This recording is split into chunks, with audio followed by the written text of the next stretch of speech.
about this. My one-liner, my thumbnail sketch of Ted Cruz is this. He has Barack Obama's education and Sarah Palin's politics. So he goes on a late-night show and pretends that climate science is not real. A very anti-science, anti-intellectual position. But he's got the pedigree of a champion debater at Princeton and a top law student at Harvard. But he will go out there and there is a Republican base out there that does not believe in climate science. They don't believe in biological evolution or gravity or photosynthesis, electromagnetism. He will speak to the anti-intellectuals with an intellectual pedigree. Welcome back, folks. Wasn't he the one? I mean, from what report I read, if I'm wrong, I apologize. Wasn't he trying to unseat Netanyahu over there in Israel? And now he's back telling us that Ted Cruz has the same educational pedigree as Barack Obama. I don't care. You know, a lot of people went to my school when I went to school. A lot of people go to the same school. Let me put it that way. Doesn't mean they all have the same pedigree. Doesn't mean they all have the same depth of knowledge or brains or IQ or intelligence or succeeded in said school, right? I mean, look around at any school. Now, of course, I'd love to be able to compare Barack Obama's grades and school records to that of Senator Ted Cruz. But wasn't it a guy named Donald Trump? Wasn't it a guy named Donald Trump who offered Barack Obama $5 million to the charity of his choice? You know how many kids could get fed for $5 million?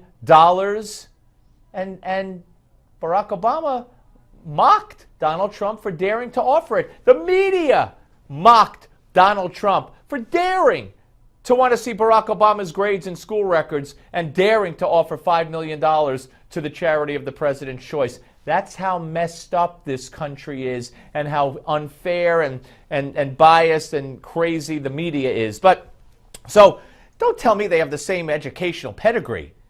In a debate, in a battle of smarts, in almost any situation, I'll take Ted Cruz over Barack Obama any day of the week. Especially if Paul Begala says they're equal.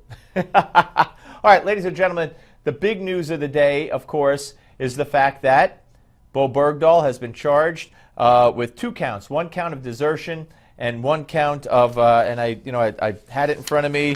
I got it. No, I don't have it here. Basically, taking comfort with the enemy. I got the, I don't have the exact charge in front of me. That's not the point. The point is he could spend the rest of his life in prison. There's still a long way to go. But just think. And as I said to, I think, the panel earlier, to Larry Elder and to Roger Hedgecock, you know, I will bet dollars to donuts. I don't know what that means, but I will do it. I will bet dollars to, I never knew what that meant. I will bet dollars to donuts that as soon as Josh Earnest is asked about this, I presume tomorrow, or the State Department is asked about this, but more precisely, the President's spokesman, Josh Earnest, he will say, President has no comment on this. As you know, this is still have to go before the military court. It's still a work in progress. Blah, blah, blah, blah, blah, blah, blah. The President only weighs in on cases that are still in progress when the victim might look like a son he had, or you get the drift. You know what I'm talking about. So anyway, so that's what he'll say. Hey, Josh, what about the humiliation of the President of the United States standing in the Rose Garden with the parents of a deserter? How about Susan Rice saying he served with honor? Folks, this isn't even Orwellian. Every day I try to define it for you and for me. To be quite honest, it's cathartic for me. It's like therapy for me, right? I need to cure myself because we're living. It's not Bizarro World that you could borrow from Seinfeld. It's more than Bizarro World. And who told me this the other day? Was it my buddy Wayne? Somebody emailed me this or texted me this. It's like the Seinfeld episode with George Costanza. The opposite. Every instinct he ever had, every bit of common sense he ever had, out the window. Everything he does is the opposite. When he should say yes, he says no. When he should say, he goes to interview with George Steinbrenner for a job. Instead of being, very detrimental to somebody, I must say, you ruined the Yankees forever. Hire this man. Yes, up is down, down is up, yes is no, no is yes.